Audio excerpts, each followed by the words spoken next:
Bonjour tout le monde. Il y a quelques jours, j'ai publié une vidéo que vous trouverez dans le coin en haut de l'écran qui parlait de la façon dont j'ai procédé pour déplacer mon DaVinci 19 version free d'un PC à un autre. Bon, la solution a marché magnifiquement bien, il n'y a pas eu de problème. Ça fonctionnera également pour Mac, pour Linux, aucun souci là-dessus. Mais dans cette présentation, je distinguais deux façons de faire pour arriver à mon but. On va lancer tout de suite DaVinci et on va revoir quelles étaient ces deux manières de faire. Voilà, donc, vous voyez, je suis sur mon nouveau PC maintenant, aucun souci, tout baigne, magnifique, la différence de vitesse est fabuleuse. Première solution que je proposais, c'était de passer ici par Duplicate, que clic droit sur la librairie, ou tout simplement même Détail, Duplicate. Cette solution permet de copier toute une base de données de projets avec les préférences associées, donc les dossiers de projet, les projets, tout ensemble, avec les rushs et les timelines découpées, toutes prêtes à être gérées ou exécutées, elle est déplacée d'un emplacement d'un disque à un autre, ou à un autre disque, ou à un disque externe, ou à une clé USB pour aller sur un autre PC ou sur un autre Mac, comme je l'ai dit tout à l'heure. Et cela fonctionne très très bien. Quand on fait ce genre d'opération, on l'emmène sur un répertoire, et ensuite, eh bien, tout simplement, quand on veut poser sur cette autre base de données, eh bien, on clique ici sur Add Project Library, on donne un nom, on cherche l'emplacement où on l'a mis, et surtout on se connecte dessus par connect, pas par create, qui créerait une nouvelle base de données, ce qui serait catastrophique. Bon, tout ça, je l'ai expliqué dans l'autre vidéo. L'autre solution était de passer par backup. Que fait backup? Eh bien, backup, il prend votre projet exactement de la même manière, mais au lieu de le dupliquer le répertoire, il condense tout ça dans un fichier de sortie que vous nommerez de manière à pouvoir le retrouver et qui se suffixe avec un .resolve.diskdb. Et les deux solutions, je vous l'ai dit, marchent parfaitement bien toutes les deux. J'ai d'ailleurs testé les deux au cours de ce changement de PC, mais quelque chose me chagrinait. Je ne comprenais pas bien pourquoi il y avait deux méthodes et quelles pouvaient bien être les différences entre les deux, si ce n'est que l'une était une copie d'un répertoire et l'autre la fabrication d'un backup dans un fichier. Pour vous montrer ce que j'ai trouvé depuis, eh bien nous allons refaire une petite expérience. D'abord, je vais recréer un classeur de projet, on va l'appeler test vidéo. Et dans ce test vidéo, je vais créer un nouveau projet que je vais appeler Mystère du backup.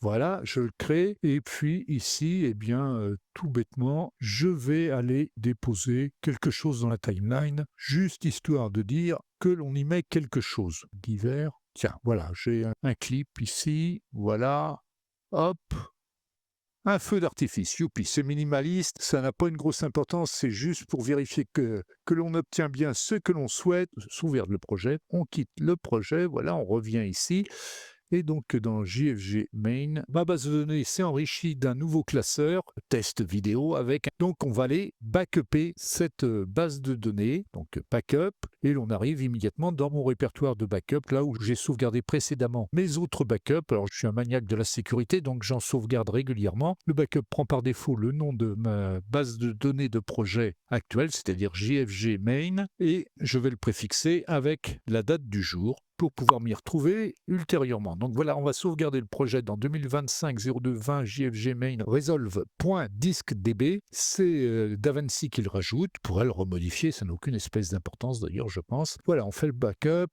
terminé, très bien, tout va bien. On va quitter tout ça, on va fermer DaVinci, on va y revenir tout à l'heure si on veut. Alors, si on va voir dans mon explorateur de fichiers, j'ai un nouveau fichier qui s'appelle 2025-02-20 JFG Main resolve diskdb.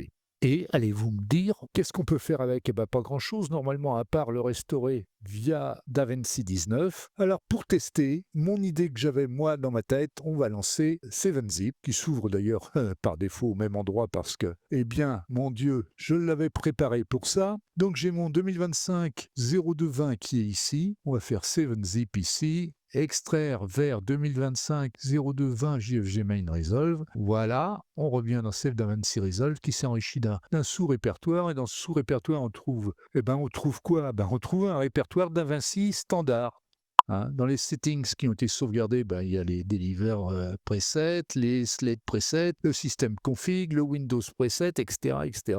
Chose dont je finirai un jour par aller foutre le nez dedans en détail. Et dans le répertoire user, c'est bien on trouve l'utilisateur courant par défaut, c'est guest, donc invité. Et dans guest, on trouve config, les configs du guest, le project metadata cache, donc tout ce que vous avez, et surtout les projects. Et dans les projects, on trouve quoi? On trouve test vidéo, et dans test vidéo, on trouve mystère du backup. Et si on regarde, on va y trouver la ProjectDB, qui est une base de données. Donc, en fait, que fait DaVinci? Contrairement à beaucoup de systèmes de bases de données qui ont leur propre méthode de backup, comme Oracle, comme SQL Server, comme plein d'autres, en fait, DaVinci ne s'embête pas, prend le répertoire, il compresse, il le zip et il le nomme sous la forme resolve.diskdb pour éviter que quelqu'un y mette son nez. Sinon, il l'aurait appelé .zip. Ce n'est pas la première fois que Blackmagic Design ou que les développeurs de DaVinci font ce genre de choses. Les fichiers de fusion ou les macros de fusion exportés avec l'extension .drfx ne sont que des fichiers zip camouflés. Nous en reparlerons parce que je commence à mettre mon nez dans Fusion. J'avance à petits pas, comme tous ceux qui commencent dans Fusion. Et j'ai bien l'intention de sortir quelques vidéos dans les jours qui viennent ou dans les semaines qui viennent pour vous expliquer mes hésitations, mes avancées, ma compréhension de la chose, ma compréhension d'anciens développeurs de code. Voilà, donc on va en arrêter là pour aujourd'hui. Si vous avez aimé cette vidéo, un petit pouce en l'air, ça me ferait plaisir. Si vous avez envie de savoir ce que je vais faire avec Fusion, et si vous n'êtes pas trop pressé, abonnez-vous. Si vous cliquez sur la cloche, vous serez en plus informé de mes prochaines publications au fur et à mesure de leur parution. En attendant, je vous souhaite à tous de bons développements de projets. À bientôt. Salut tous!